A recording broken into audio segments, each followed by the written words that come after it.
Halo teman-teman, gimana kabarnya? Semoga baik-baik saja ya dimanapun kalian berada. Yuk, kali ini kita belajar mengenai dasar-dasar perencanaan dan manajemen strategi dengan contoh PT Unilever Indonesia. PT Unilever Indonesia didirikan pada 5 Desember 1933. Unilever Indonesia ini telah tumbuh menjadi salah satu perusahaan terdepan untuk produk home and personal care serta food and ice cream di Indonesia. Visi dari PT Unilever Indonesia yaitu to become the first choice of consumer, customer, and community. Sedangkan misi dari PT Unilever Indonesia diantaranya menjadi yang pertama dan terbaik di kelasnya dalam memenuhi kebutuhan dan aspirasi konsumen. Yang kedua, menjadi rekan yang utama bagi pelanggan, konsumen, dan komunitas. Yang ketiga, menghilangkan kegiatan yang tidak bernilai tambah dari segala proses. Yang keempat, menjadi perusahaan terpilih bagi orang-orang dengan kinerja yang tinggi. Yang kelima, bertujuan meningkatkan target pertumbuhan yang menguntungkan dan memberikan imbalan di atas rata-rata karyawan dan pemegang saham. Dan yang terakhir, mendapatkan kehormatan karena integritas yang tinggi, peduli kepada masyarakat dan lingkungan hidup. Perencanaan manajemen.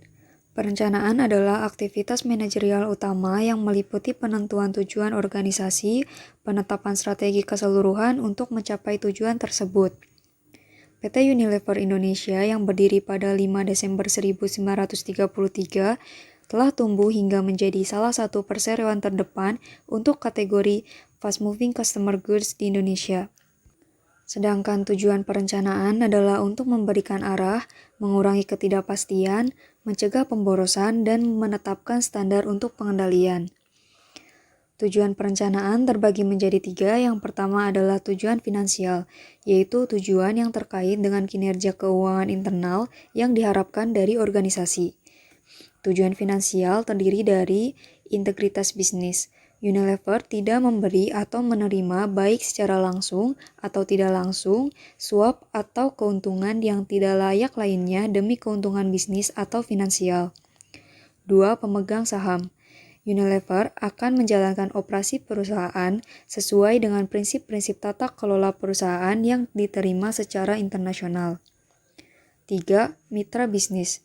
Unilever berkomitmen untuk membangun hubungan yang saling menguntungkan dengan para pemasok, pelanggan, dan mitra bisnis lainnya. 4. Konflik kepentingan. Semua karyawan Unilever diharapkan untuk menghindari kegiatan pribadi dan kepentingan finansial yang dapat bertentangan dengan tanggung jawab terhadap perusahaan. Selanjutnya adalah tujuan strategis. 1. Kompetisi. Unilever menghargai kompetisi yang adil dan mendukung pengembangan undang-undang persaingan yang tepat. Selanjutnya adalah set goals versus real goals. 1. Standar perilaku. Unilever menjalankan bisnis dengan jujur, berintegritas, terbuka, dan menghormati hak asasi manusia serta kepentingan karyawan. Unilever juga akan menghormati kepentingan para mitranya. 2. Konsumen. Unilever berkomitmen untuk menyediakan produk dan layanan yang terbaik dalam hal harga dan kualitas yang juga aman untuk penggunanya. 3. Lingkungan. Unilever berkomitmen untuk mengelola dampak lingkungan dan mengembangkan bisnis yang berkelanjutan. Dan yang keempat adalah inovasi. Melalui inovasi ilmiah yang mereka lakukan untuk memenuhi kebutuhan konsumen, Unilever akan menghormati kepentingan konsumen dan masyarakat. Selanjutnya adalah tipe perencanaan. Untuk tipe perencanaan sendiri dibagi menjadi 4. Yang pertama adalah tipe perencanaan BREAD. Dalam menjalankan bisnisnya, Unilever lebih berorientasi pada perencanaan operasional. Karena terlihat dari tujuannya untuk mengelola dampak lingkungan dan mengembangkan bisnis yang berkelanjutan, serta berinovasi untuk memenuhi kebutuhan konsumennya. Unilever Sustainable Living Plan merupakan inti dari model bisnis Unilever yang mengatur cara untuk mengembangkan bisnis sembari mengurangi dampak lingkungan dan meningkatkan manfaat positif bagi masyarakat. Yang kedua adalah tipe perencanaan time frame. Pada tipe perencanaan ini, Unilever lebih berorientasi pada perencanaan jangka panjang. Unilever berkomitmen untuk mengurangi dampak lingkungan yang ditimbulkan dari bisnisnya, serta terus berusaha mencapai tujuan jangka panjang untuk menciptakan bisnis yang berkelanjutan. Yang ketiga adalah tipe perencanaan specificity. Dalam menjalankan bisnisnya, Unilever lebih berorientasi pada perencanaan directional. Unilever percaya bahwa pertumbuhan menguntungkan juga harus berupa pertumbuhan yang bertanggung jawab. Hal ini menjadi dasar pendekatan Unilever terhadap cara melakukan bisnis dan cara memenuhi permintaan konsumen yang semakin meningkat untuk merek yang bertindak secara bertanggung jawab dalam dunia sumber daya yang terbatas. Model bisnis Unilever diawali dengan wawasan konsumen yang menginformasikan inovasi merek untuk menciptakan produk yang akan dibawa ke pasar yang didukung oleh pemasaran dan pengiklanan di seluruh saluran distribusi. Yang keempat adalah tipe perencanaan frequency of use. Untuk frequency of use, Unilever menerapkan perencanaan single use karena setiap produknya memiliki fungsi yang beragam. Manajemen strategi PT Unilever Indonesia. Yang pertama ada promosi. Saat ini, Unilever Indonesia memiliki 9 pabrik yang bertempat di area industri Cikarang, Surabaya, dan kantor pusat di Tangerang. Kesembilan pabriknya, serta produk-produk yang dihasilkan dari 9 pabrik tersebut telah mendapat sertifikasi dari MUI. Unilever memiliki 1.000 stock keeping unit yang dipasarkan melalui lebih dari 800 jaringan distributor independen yang menjangkau ratusan ribu toko di seluruh Indonesia. Unilever menggunakan berbagai platform untuk dapat menembus media yang sangat beragam. Efektif pemasaran digital penting dan memengaruhi belanja pada semua tahap proses pengambilan keputusan dan melalui semua saluran. Yang kedua, dalam segi produk. Saat ini, lebih dari 400 brand Unilever memiliki tempat tersendiri dalam kehidupan masyarakat di seluruh dunia.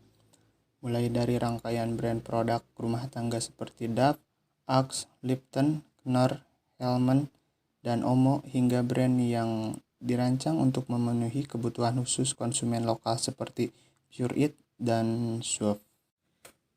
Yang ketiga, dari segi harga. Unilever berkomitmen untuk menyediakan produk dan layanan yang terbaik dalam hal harga dan kualitas yang juga aman untuk penggunaannya. Selanjutnya, di sini ada analisis mengenai PT Unilever Indonesia dalam segi kekuatan, kelemahan, peluang, dan ancaman. Kekuatan PT Unilever Indonesia yang pertama, strategi promosi produk PT Unilever yang efektif dengan menampilkan model-model yang tipikal muda, berkulit putih, berambut panjang, sehingga memacu konsumen untuk membeli produk tersebut. Yang kedua, PT Unilever gencar di misi sosial, sehingga kedekatan dengan konsumen dapat terus terjaga.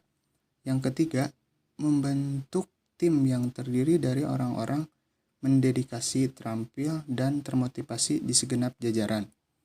Yang keempat, PT Unilever sudah memiliki jaringan distribusi sendiri sehingga distribusi produknya hingga ke daerah-daerah dapat terlayani. Yang kelima, PT Unilever mempunyai moto Operational Excellence with no compromise on quality. Unilever dalam menjalankan operasinya dijalankan dengan baik tanpa mengabaikan kualitas produk. Selanjutnya ada kelemahan dari PT Unilever Indonesia.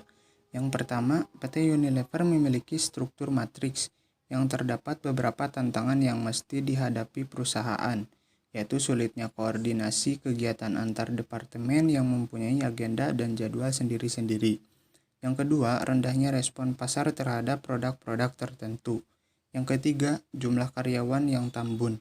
Yang keempat, mayoritas produk Unilever memiliki entry barrier rendah. Yang kelima, growth omset penjualan di bawah rata-rata industri. Selanjutnya, di sini ada peluang PT Unilever Indonesia. Yang pertama, stabilitas ekonomi yang relatif baik dengan pertumbuhan yang menggembirakan bagi ekonomi Indonesia sebesar 6,3%. Yang kedua, tingginya kepuasan konsumen terlihat dari predikat prima indeks kepuasan konsumen. Yang ketiga, banyaknya pemain pasar nasional yang belum memiliki cara produksi kosmetik yang baik. Yang keempat, tingginya tingkat ketergantungan masyarakat akan jenis produk consumer goods. Yang kelima, rekomendasi investasi pada saham dengan level beta di bawah 1. Lalu selanjutnya ada ancaman bagi PT Unilever Indonesia. Yang pertama, adanya kenaikan biaya bahan baku dan bahan kemas. Yang kedua, tidak stabilnya nilai tukar rupiah terhadap mata uang asing. Yang ketiga, melemahnya daya beli konsumen. Yang keempat, maraknya pemalsuan dan penyeludupan produk dari Cina. Yang kelima, produk pesaing dengan harga lebih rendah. Tipe strategi organisasi PT Unilever Indonesia. Jadi PT Unilever Indonesia menggunakan dua tipe strategi organisasi. Yang pertama strategi korporat dan strategi bisnis. Pada strategi korporat, Unilever lebih berorientasi pada strategi growth, yaitu ekspansi pada pasar dan produk baru. Karena Unilever mengutamakan inovasi-inovasi baru yang sesuai dengan permintaan pasar. Lalu yang kedua, strategi bersaing. Unilever menerapkan strategi bersaing fokus strategi karena produk Unilever biasanya berusaha menyesuaikan kondisi pasar tertentu dengan menggunakan biaya atau keunggulan diferensiasi untuk mengeksploitasi segmen pasar tertentu. Selanjutnya, kita akan membahas tentang 5 Force Model. 5 Force Model atau lebih dikenal dengan Porter 5 Force adalah suatu metode untuk menganalisis industri dan pengembangan strategi bisnis atau lingkungan persaingan. Menurut 5 Force Model, ada 5 hal yang dapat menentukan tingkat persaingan dan daya tarik pasar dalam suatu industri. Daya tarik dalam konteks ini mengacu pada profitabilitas industri secara keseluruhan. Hasilnya, setelah analisis dilakukan, maka akan dapat dinilai apakah industri tersebut masih menarik atau tidak menarik. Aspek-aspek yang terdapat dalam 5 Force Model yang pertama, intensitas persaingan, yang dimana PT Unilever Indonesia dengan adanya persaingan yang ada membuat Unilever terus berkreasi dan bersaing dengan baik.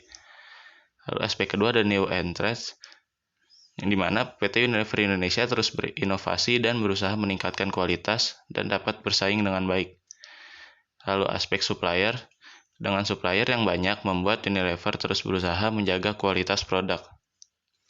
Aspek buyer, untuk menjaga jumlah pembeli, PT Unilever Indonesia melakukan strategi promosi terus-menerus agar tidak kehilangan pembeli di pasaran. Lalu aspek kelima yaitu substitusi. PT Unilever Indonesia mengembangkan teknologi terbaru dan dapat membantu untuk menghadapi adanya barang substitusi yang disediakan pesaingnya. Terima kasih.